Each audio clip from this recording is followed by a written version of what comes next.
കായിക മന്ത്രി വി അബ്ദുറഹ്മാൻ നമുക്കൊപ്പം തത്സമയം ചേരുകയാണ്. Good morning minister, Eid Mubarak. Eid Mubarak. പെരുന്നാൾ ആഘോഷമൊക്കെ എവിടെ വരെയായി?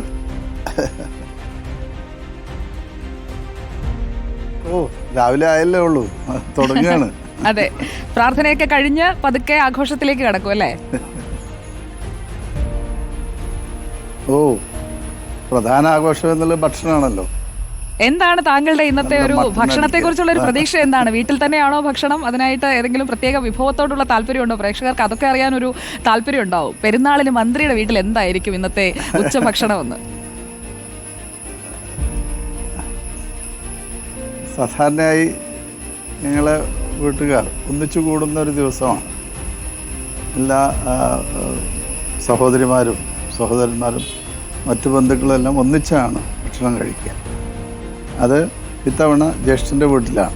അപ്പോൾ അവിടെ ഉച്ചയ്ക്ക് എല്ലാവരും ഒന്നിച്ചു കൂടി വൈകുന്നതുവരെ അവിടെ ഉണ്ടാവും. പാട്ടും ചിരിയും കളിയും ഭക്ഷണവുമായി അങ്ങനെ ഒരു ദിവസം ഏറ്റവും സന്തോഷത്തോടെ കഴിയുക എന്നുള്ളതാണ് ഈ ദിവസത്തിൽ പ്രധാനമായും ഞങ്ങളുടെ ഒരു രീതി. അപ്പോൾ എന്താണ് മന്ത്രിയുടെ ഇക്കാന്റെ പേര്? ഇക്കായെ നമുക്ക് അറിയില്ലല്ലോ, നമുക്ക് മന്ത്രിയല്ലേ അറിയുള്ളൂ.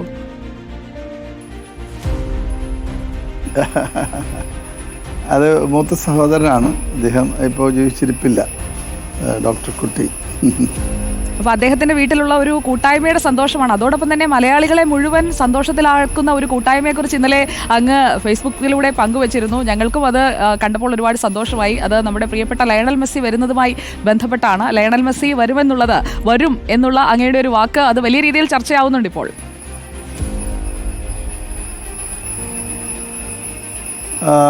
കേരളത്തിലെ ഫുട്ബോൾ ആരാധകർ, കേരളത്തിൽ മാത്രമല്ല രാജ്യത്തെ തന്നെ ഫുട്ബോൾ ആരാധകർ ഏറ്റവും അധികം ഇഷ്ടപ്പെടുന്നതും കാത്തിരിക്കുന്നതുമായിട്ടുള്ള ഒരു മുഹൂർത്തമാണ് ഫുട്ബോൾ രാജാവ് മെസ്സിയുടെ ഇന്ത്യ സന്ദർശനം.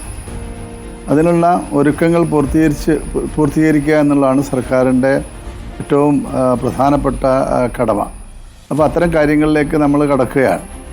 ഇതുമായി ബന്ധപ്പെട്ട സ്പോൺസർ റിപ്പോർട്ടർ ബ്രോഡ്കാസ്റ്റിംഗ് കോർപ്പറേഷനാണ്. അവരാണ് അർജൻറ്റീന ടീമുമായി ബന്ധപ്പെട്ട കരാറുകൾ ഒപ്പിട്ടിട്ടുള്ളത്. അപ്പോൾ അതിനുശേഷം ഇന്നലെയാണ് ആ വിവരം കമ്പനി നമ്മൾ അറിയിച്ചത്. ഇതിൻ്റെ അടിസ്ഥാനത്തിൽ ഔദ്യോഗികമായി സർക്കാരിൻ്റെ കമ്മ്യൂണിക്കേഷൻ അർജൻറ്റീനിയൻ ഫുട്ബോൾ മാനേജ്മെൻറ്റുമായി നടത്തി കഴിഞ്ഞിട്ടുണ്ട്. ഇന്ന് അവിടെ അവധിയാണ്. അപ്പോൾ അടുത്ത തിങ്കളാഴ്ചയോടുകൂടി ഇതുമായി ബന്ധപ്പെട്ട അറിയിപ്പും ബന്ധപ്പെട്ട ചർച്ചകളും നടക്കുമെന്നാണ് പ്രതീക്ഷിക്കുന്നത്. സാധാരണയായി ഇത്തരത്തിലുള്ള ടീം വരുമ്പോൾ അവരുടെ ടീം മാനേജ്മെൻറ്റ് കേരളത്തിലെത്തിയതിന് ശേഷം സംയുക്തമായിട്ടുള്ളൊരു പ്രസ്താവനയാണ് ചെയ്യാറുള്ളത്. അതാണ് കരാർ വ്യവസ്ഥ. അപ്പോൾ അതുമായി ബന്ധപ്പെട്ട് അതിനു വേണ്ടിയിട്ടാണ് നമ്മളിപ്പോൾ കാത്തു നിൽക്കുന്നത്. എന്തായാലും അടുത്ത പ്രവൃത്തി ദിവസം അത് അവരെ അറിയിക്കുമെന്നാണ് നമ്മൾ വിശ്വസിക്കുന്നത്. അതിനുശേഷം നമുക്ക് എല്ലാവരും ചോദിക്കുന്നത് കളി എവിടെയായിരിക്കും? കാര്യവട്ടത്തായിരിക്കുമോ കൊച്ചിയിലായിരിക്കുമോ എന്നുള്ളതാണ്. അപ്പോൾ നമ്മുടെ സന്നാഹങ്ങൾ അതിനായി യുദ്ധകാലാടിസ്ഥാനത്തിൽ നമുക്ക് ഒരുക്കേണ്ടതുണ്ടല്ലോ. മഴയൊക്കെ ഒന്ന് മാറി നിൽക്കുകയാണ്. അപ്പോൾ അങ്ങനെയുള്ള പ്രവൃത്തികളിലേക്കൊക്കെ നമ്മൾ കടക്കുന്നത് തിങ്കളാഴ്ചയ്ക്ക് ശേഷമായിരിക്കുമോ? ഇപ്പോൾ ഈ ഒരു കളിയുമായി ബന്ധപ്പെട്ട് 2 സ്ഥലങ്ങൾ ആണ് നമുക്കുള്ളത്. ഒന്ന് കൊച്ചിയും മറ്റൊന്ന് തിരുവനന്തപുരമാണ്. തിരുവനന്തപുരം സ്റ്റേഡിയത്തിലുള്ള പരിശോധന ഇപ്പോൾ തന്നെ കായിക വകുപ്പ് പൂർത്തീകരിച്ചിട്ടുണ്ട്, എഞ്ചിനീയറിംഗ് ഡിപ്പാർട്ട്മെൻറ്റ്. മറ്റൊന്ന് GCTയുടെ സ്റ്റേഡിയം, ജവഹർലാൽ നെഹ്റു സ്റ്റേഡിയവുമായി ബന്ധപ്പെട്ടുള്ള ചർച്ചകൾ, അതിൽ എന്തെല്ലാം സൗകര്യങ്ങൾ ഒരുക്കേണ്ടതുണ്ടെന്നുള്ളത് ചന്ദ്രൻപിള്ള അതിൻ്റെ ചെയർമാനുമായി തന്നെ നമ്മൾ സംസാരിച്ച് കഴിഞ്ഞതാണ്. അപ്പോൾ അത്തരം കാര്യങ്ങളിലൊന്നും ബുദ്ധിമുട്ടുണ്ടാവില്ല. സർക്കാർ ഇത്തരത്തിലുള്ള അടിസ്ഥാന സൗകര്യങ്ങൾ ഒരുക്കുന്നതിൽ സർക്കാരാണ് ചെയ്യേണ്ടത്. ഈ ഒരു കളി നടത്തേണ്ട ആഭ്യന്തര സുരക്ഷ അടക്കമുള്ള ടീമിനുള്ള സുരക്ഷ എല്ലാം ഒരുക്കേണ്ടത് സംസ്ഥാന ഗവൺമെൻറ്റാണ്. സംസ്ഥാന ഗവൺമെൻറ് അതിഥികളായിട്ടാണ് ഈ ടീം കേരളത്തിലെത്തുക. അപ്പോൾ ആ രീതിയിൽ തന്നെ അതിനെ ഏറ്റെടുത്ത് നടത്താൻ സംസ്ഥാന ഗവൺമെൻറ് നടപടികൾ തുടങ്ങിയിട്ടുണ്ട്. ഇനി അറിയേണ്ടത് ഈ ടീം വരുമ്പോൾ കളി കാണാനായി ആളുകളൊക്കെ ഇങ്ങനെ ആകാംക്ഷയോടെ കാത്തിരിക്കുകയായിരിക്കും. അപ്പോൾ എങ്ങനെയായിരിക്കും അതിന്റെ സംവിധാനങ്ങൾ, ടിക്കറ്റ് വെച്ചുള്ള പ്രവേശനമായിരിക്കുമല്ലോ. അപ്പോൾ അങ്ങനെയുള്ള ക്രമീകരണങ്ങൾ അതെല്ലാം ഒരുക്കുന്നതിനും എല്ലാം നമ്മുടെ പക്കലുള്ളത് 3-4 മാസമാണ്. ഒരു സാധ്യത എന്ന് പറയുന്നത് ഒക്ടോബറിൽ ടീം കേരളത്തിലേക്ക് എത്താനല്ലേ?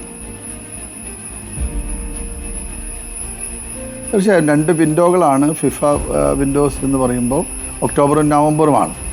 അപ്പോൾ ഈ 2 നമ്മൾ ആഗ്രഹിക്കുന്നത് ഒക്ടോബറിൽ തന്നെ കേരളത്തിലേക്ക് അവരെ ക്ഷണിക്കുക എന്നുള്ളതാണ്. അത് നമ്മൾ അറിയിച്ചു കഴിഞ്ഞതാണ്. ഇതുമായി ബന്ധപ്പെട്ട അവസാന അറിയിപ്പ് നൽകേണ്ടത് ടീമും നമ്മളും സംയുക്തമായിട്ടാണ് അത് തീരുമാനിക്കേണ്ടത്. അപ്പോൾ അത് അടുത്ത ദിവസം ഉണ്ടാവും. അതോടൊപ്പം തന്നെ ഇന്ന് നമ്മൾ ഏറ്റവും കൂടുതൽ ശ്രദ്ധിക്കുന്ന സുരക്ഷയുടെ കാര്യമാണ്. നമ്മുടെ കാണികളായാലും അതല്ലെങ്കിൽ ടീമായാലും അവരുടെ സുരക്ഷ ഒരുക്കുക. ഏറ്റവും നല്ല, ഇപ്പോൾ ബാംഗ്ലൂരിലൊക്കെ തന്നെ നടന്ന സംഭവങ്ങൾ നമ്മുടെ മുന്നിലുണ്ട്. അപ്പോൾ അത്തരം കാര്യങ്ങളൊക്കെ തന്നെ ശ്രദ്ധിച്ചുകൊണ്ടായിരിക്കും നമ്മുടെ നടപടികൾ മുന്നോട്ട് നിൽക്കുക.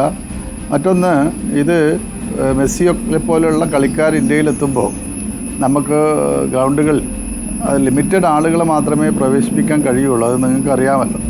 കാരണം ലക്ഷക്കണക്കിന് ആളുകളാണ് ഈ കളി കാണാൻ ആഗ്രഹിക്കുന്നത്. അപ്പോൾ അവരെയും കാണിക്കണം. അതോടൊപ്പം തന്നെ നമ്മുടെ സ്റ്റേഡിയങ്ങളിൽ ഉൾക്കൊള്ളാവുന്ന ആളുകളെ മാത്രമേ കയറ്റാൻ കഴിയുള്ളൂ. അപ്പോൾ ഇത് രണ്ടും മുൻകൂട്ടി കണ്ടുകൊണ്ട് തന്നെയാണ് നമ്മൾ കാര്യങ്ങൾ നീക്കുന്നത്. അപ്പോൾ ആ കാര്യങ്ങൾ പിന്നീട് നമുക്ക് പറയാം. ഓക്കെ.